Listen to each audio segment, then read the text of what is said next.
Welcome, my name is Steve Barrett and I'm the Editor-in-Chief of PR Week. I'm delighted to be here at Ogilvy's offices with two very influential gentlemen in the PR agency world to talk about the world of PR and especially how agencies have been doing over the last 12 months.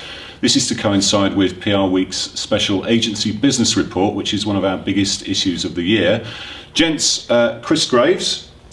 Thanks for Chief asking. Executive of Ogilvy PR. Great to have you here. Thank you. Thank you for inviting us to your facility. And of course, Richard Edelman, President and Global Chief Executive of Edelman. Great to see you, Richard. Thank you. I wanted to ask you both gentlemen, I'll start with you, Chris. Obviously, it's been a very tough 12 months in business generally. How have you found that at Ogilvy, and what particular challenges has that thrown up, and how have you had to adapt your business over the last 12 months? Well, it was, but I think you can't generalize by global or even by continent. I mean, what we discovered was that, for example, we had a number, somewhere in the range of 20 countries that actually had record earnings and profits last year, even in the midst of this storm. Clearly, there were others that got hit, though. So I think it was a bit of a patchwork quilt rather than an across-the-board thing. In the areas that got hit harder, they were more about cost management, frankly. They were looking to do a great job with declining revenues of protecting the bottom line. I think by and large we did that. So in whole, overall, worldwide, we had a record year for Asia Pacific. But in the global figures, we were off on revenues a few points and flat on profits year over year. And you actually said in the piece, in the agency business report, that people were coming to PR as opposed to other services to actually help them through this recession. Well, I think that what happens is anytime you get one of these big cataclysmic shocks, people do a reevaluation. They reevaluate budgets, they reevaluate effectiveness, they look at, how can we do this better? So we had to be tougher in terms of choices we made and what have you. But again, in many countries, they looked at us and looked at any sort of global sort of pronouncement about a tough year and said, what tough year? Yeah, so it varied from Very much. region to region. Richard, you managed to keep revenues flat, which is good in this market, but you actually increased your headcount. Was that a conscious decision to do that, in a market, and what was the rationale behind that?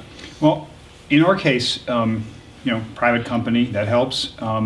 We looked at this as an opportunity to get market share, and we believe that we've gained that position. We think we're number 2 now among all firms, and we also saw much more of the corporate brand kind of work going across. In a trust deficit world, you need corporate reputation. Brands looked at us and said, gee, this digital budget doesn't necessarily go to the ad agency, as you said, so we have a really good opportunity to get that pocket. And so we found that big clients, eBay, Starbucks, others, said, we don't care where the idea comes from. If you have a good idea, let's go. You lead, move. Yeah, are we still nervous about a double bounce? Are we still nervous that there's going to be a double dip recession? I don't think so in the United States. I think that there is some possibility in a couple of markets in Europe. I don't see that in Asia Pacific. I think that there was a fairly short period of time of trouble, China, India, but then, come sort of April, May last year, you started to see it coming back. And I do want to contrast this sharply to 2001 to 2003 recession, where PR got slaughtered. A lot of firms, Weber Shandwick, Ogilvy, others dropped by 30-40% because they were very tech related. Tech this time has been just fine, just fine. Do you think it's tech, but do you think also that PR has come of age a little bit in those intervening years and is now taken a lot more seriously at the top table? Absolutely, because the challenges that companies are facing are one of, multiplicity of stakeholders, the advent of government into the decision process. All these things, and environmentalism, CSR, all these things play to PR strength, and the dispersion of media that's happened in the interim means that we're the best guys to go into these conversations. That's a good message to carry forward. I mean, Richard brought this subject up, so Chris, clearly it must be better to be an independent firm to prosper in a modern PR environment. What would you say to that? I would say to this, if you think that money means anything less to Richard than it does to me or to Martin Sorrell, I think you'd be nuts. So I don't think that there's necessarily an inherent advantage to not being listed. I think of course, we won't know because they don't have to be transparent in the same way. But I think that the difference for us as a network is it's not just Ogilvy. This is the big thing to remember. And let me give you a couple of examples, because otherwise it could be just sort of happy talk about collaboration.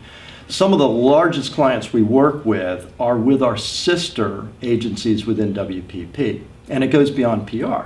So for example, when we work with Ford, it's with a whole bevy of agencies within WPP. When we work with LG, it's with our sister agencies within WPP. So it allows the client to now, clients we've heard recently from, and a big summit we held in Istanbul and brought top clients to speak to us, they really don't want to do the hard work of picking by discipline anymore. In fact, who can tell what a discipline is? Where does digital sit? Where does digital influence sit? Everybody lays claim to it.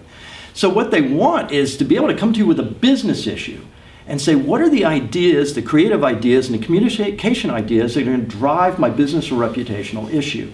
So they've even gone bigger than one agency now into giant conglomerates and networks for best of breed across everything. We're talking advertising and media as well. So. Absolutely, and there are some really cutting edge digital acquisitions made within WPP that are made available to Ogilvy to use as part of your team. So Richard, devil's advocate, you can't compete, can you? You haven't got those relationships. You're just a PR specialist.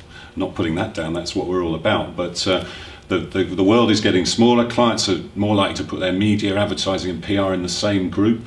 How can you compete in that environment? Well, if that were the correct thesis, we would have a different ownership structure. It's just not true. In fact, we work oftentimes with Ogilvy Advertising or BBDO or any of the other holding companies' ad units or digital units, and we sit at the same table and we're able to act very robustly in terms of, here's the PR remit and this is our view, and in fact, we think that there's a tremendous advantage to the independent play because we've developed a very strong digital presence where we don't have a sister agency elbowing us for revenue. So that's the other side of the coin. Yeah. Chris has certain advantages, God knows, and we have the other side. I agree with that. Okay, well, we've talked about the last 12 months. Let's look forward a bit. What are the biggest issues for you at the moment, Richard? For me, there's a great opportunity in trying to persuade every one of our clients that they can become media companies. Very little crazy idea, but we've hired Richard Sambrook off the BBC, former director of editorial, and you know him well. Yeah. Chris probably knows him from journalism days.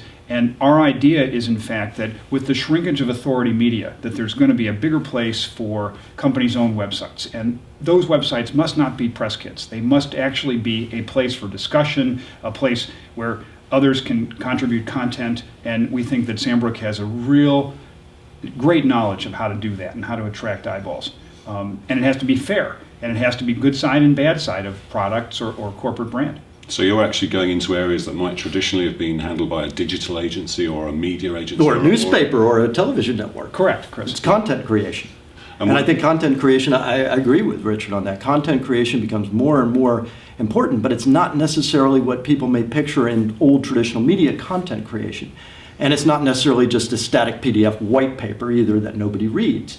It is very hyperspeed, dynamic thing that gets talked about, gets passed around, that adds some value in terms of thinking. Okay, last question, gentlemen. I wanted to put to both of you, but slightly different angle. Chris, Richard's getting into content. You've spent 20 years or 20 years plus of your life in that. What advice would you give to Richard on getting into content? And Richard, Chris is a relative newcomer to the PR world. What advice would you give to him on succeeding in the PR world? First up to you, Chris. Richard, my first piece of advice is never, ever, ever hire a former media or news guy.